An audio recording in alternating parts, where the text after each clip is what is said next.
आलसी लड़के की कहानी। एक बहुत ही भोला भाला आलसी लड़का था।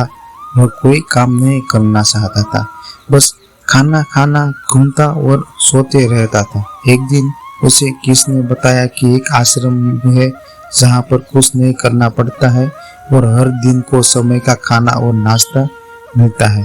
तुम वहाँ जाकर के रहो।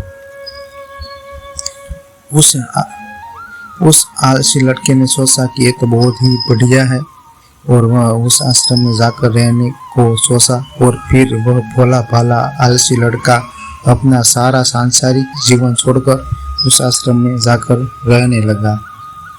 आश्रम में गुरुजी में रहते थे। वो कुछ समय सबको प्रवचन देते हैं। वो आलसी लड़का सुनता था, बाकी समय आराम करता था और फिर भर पेट खाना खाकर सो जाता था।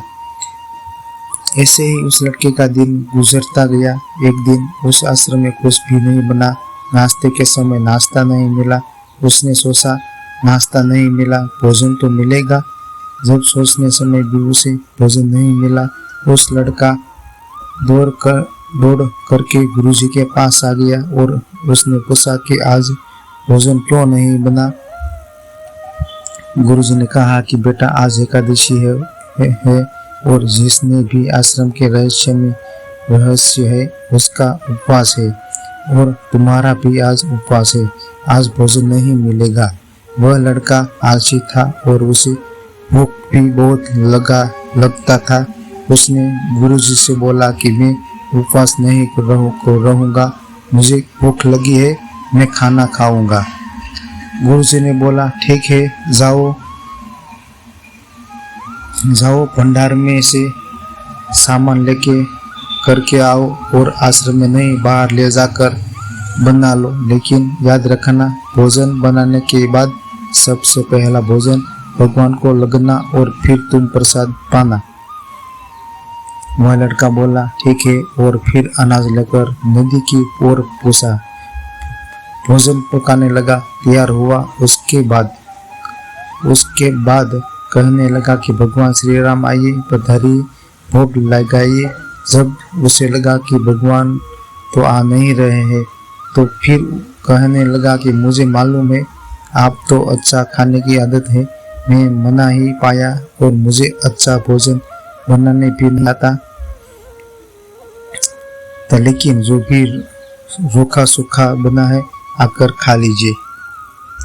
भगवान श्री राम उसकी सरलता पर बहुत ही प्रसन्न हुए और उस लड़के को दर्शक के लिए उसकी देखा कि भगवान श्री राम आए हुए हैं और उसके नाम से माता पिता भी आई हुई है। लेकिन लड़के के सिर्फ दोनों लोगों के लिए भोजन बनाया था, एक अपने लिए और दूसरा भगवान के लिए। और जब क्योंकि भगवान के साथ माता सीता भी आई हुई थी, तो उसने उस भोजन को माता सीता और भगवान के सामने ग्रहण करने के लिए रखा गया। भगवान श्री राम माता सीता ने भोजन किया और उसके बाद जब वह जाने लगे तो वह भोला भाला आलसा लड़का वो बोला कि प्रभु आप आए, दर्शन दिए हुए बहुत अच्छा लगा। मुझे खाने को कुछ नहीं मिला, लेकिन कोई बात नहीं। लेकिन आपने एक विनती है कि अगली बार जब आएंगे तो कितने लोग आएंगे ये बता दीजिए, ताकि मैं उतने लोगों के लिए भोजन बनाकर रखा रहूं। भगवान श्री राम मन में ही मुस्कुराते और फिर अंतर ध्यान हो गए। लड़का आश्रम गया, दिन बीत गया और फिर एकादशी का दिन आया और इस बार उसने 3-4 लोगों के लिए अनाज लेकर खाना बनाने के लिए नदी के किनारे पहुंचा और उसने बड़े प्रसन्नता से भोजन बनाया और इंतजार करने लगा कि प्रभु आइए और भोग लगाइए। इस बार लड़का देखता है कि भगवान श्री राम पूरा राम दरबार के करने के आए हैं, जैसे माता सीता, लक्ष्मण, भरत, हनुमान जी और सभी लोग आए हैं। लड़के ने 3-4 लोगों का भोजन बनाया था और इस बार भी भोजन कम पड़ गया, लेकिन लड़के ने निराश होकर भोजन को प्रभु के आगे रख दिया। उन्होंने भोजन किया और फिर चले गए और इस बार भी लड़का फिर से भूख रह गया। सब लड़का फिर आश्रम आया। दिन बीत गया और फिर एकादशी का दिन आया और इस बार गुरुजी से कहने लगा कि गुरुजी, मुझे इस बार थोड़ा ज्यादा अनाज चाहिए। गुरुजी सोचने लगे कि ये इतना सारा अनाज का करता क्या है, कहीं इसे बेचता तो नहीं है ना। फिर उन्होंने कहा कि ठीक है, भूख से परेशान रहता है। लड़के ने कहा कि नहीं गुरुजी, मैं भूख से परेशान नहीं रहता हूँ। प्रभु के स्थान बहुत लोग आते हैं, उनको भी तो भोजन करना चाहिए। गुरुजी को लगा कि लड़का पागल हो गया है, लेकिन गुरुजी ने सोचा कि चलो एक बार चलकर देखते ही है कि लड़का इस अनाज का क्या करता है।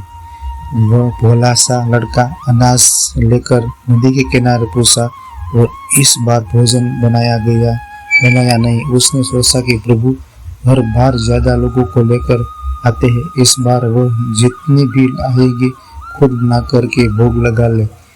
और फिर प्रेम से प्रभु को बुलाने लगा। गुरुजी ने सब कुछ सुन कर देख रहे थे कि ये भोजन तो बनाया नहीं और प्रभु को बुला रहा है। लेकिन लड़के ने देखा कि इस बार प्रभु के साथ बहुत से लोग आए हुए हैं, तो उसने प्रभु के सामने हाथ जोड़कर कहने लगा कि प्रभु माफ करना, आप बहुत सारे लोग आते हो, मुझे संख्या पता नहीं होती और मेरी हिम्मत भी नहीं होती है कि इतने सारे लोगों के लिए भोजन बनाऊं। अब आइए बनाइए, खाइए और भोग लगाइए। प्रभु मुस्कुराते और अपने साथ आए सभी लोगों के साथ मिलकर के भोजन बनाते हैं। गुरुजी सब कुछ चुप करके देखते हैं और फिर लड़के के पास आ करके कहते हैं कि तुम ये क्या कर रहे हो। लड़का कहता है कि गुरुजी, आपको दिख नहीं रहा कि भगवान श्री राम पधार चुके हैं, माँ सीता आई हुई है, हनुमान जी आए हैं और भी सभी लोग आए हुए हैं, भोजन बन रहा है। गुरुजी ने बोला कि पागल हो गया है, मुझे तो कोई दिख नहीं रहा है। लड़का गुस्सा हुआ गया और बोला, प्रभु आप ये क्या कर रहे हो, एक तो मुझे भूखा रखा है और गुरुजी को दर्शन नहीं दे रहे हो, जो मुझे पागल समझ रहे हैं, कृपा करके गुरुजी को दिख जाओ। भगवान बोले, नहीं, मैं इन्हें नहीं दिख सकता। लड़का बोला, क्योंकि दिख सकते हैं, मेरे गुरुजी तो बहुत महान है, बहुत बड़े ज्ञानी और ज्ञाता है। भगवान बोले, हाँ ज्ञानी और ज्ञाता होंगे, लेकिन तुम्हारी तरह सरल नहीं है। जो सरलता तुम में है वो तुम्हारे गुरुजी में नहीं है। लड़के ने बात गुरुजी के कह दी कि भगवान श्री राम कह रहे कि आप में सरलता नहीं है, आप मेरी तरह सरल नहीं है, इसलिए आपको नहीं दिख सकते। गुरुजी की आंखें नम हो गई और रोने लगे कि और बोले कि बिल्कुल सही कहा, मेरे अंदर तुम्हारे जितना सरलता नहीं है। और फिर माफी मांगने लगे। फिर भगवान ने गुरुजी को फिर दर्शन दिए। एक कहानी हमें सिखाती है कि जीवन में सरलता सबसे आवश्यक है। जीवन में सरल बने रहे, उनका जीवन में आगे बढ़ते चले जाइए। जब आप सरल होते हो तो आप खुद भी मुस्कुराते हैं और दूसरों को भी मुस्कुराने की वजह देते हैं। धन्यवाद।